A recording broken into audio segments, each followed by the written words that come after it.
Hey guys, I just wanted to show you how to deal with your upcoming Mondrian art project. If you would prefer to do it digitally, I've provided you with that opportunity. So here is the artwork that this project is inspired by. And if you were in class with us, you would see that we took time to count out what portion of the square is each color. So we noticed that there are blue, yellow, black, red, and white squares in this square piece of art.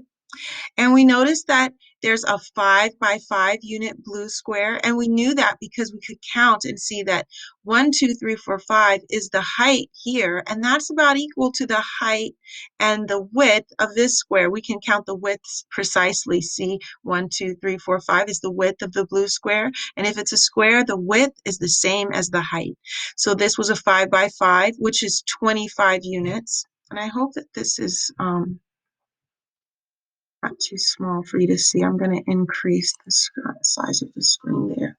So a 5 by 5 square is 25 units, plus a 2 by 2 unit blue square is 4 units, plus a 3 by 3 blue square down here. And we knew that was 3 because we can see the height is 1, 2, 3, and a square has the same width and height. And 3 times 3 is 9. And then we had these extra 2 units here, which gave us a total of 40 units.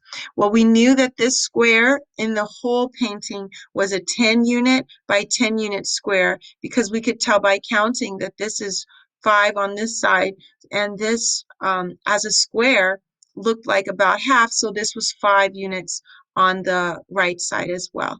It was a square, if you know one unit, you know the other dimension. If you know one dimension, you know the other dimension. So if the width is 10, the height was 10, and that means this total square area was 100 units. So 40 out of 100 is the way we define percent as 40%, because percent means for every 100, 40 would be blue. Same thing for yellow. We counted these squares within the larger squares and saw that 18% would be yellow. We counted the squares within the larger squares for the black and added on these small units and saw that the black was 20%, the red was 20%, and the white was 2%. And all of these added together make up 100%. So your goal is to use a grid that is either um, larger than a 10 by 10 grid or smaller than a 10 by 10 grid, but it needs to be a square and it cannot be a 10 by 10 grid square. The point is to see that you can still calculate a percentage of something even though it's not out of 100. And I modeled here. You could choose an 8 by 8 grid here, and here's a table you can use to help you fill in the data that you need. You could make a 5 by 5 grid, or you can make your own grid. Whoops. And I titled it Your Own Grid. I started modeling a 12 by 12 grid, and I'm gonna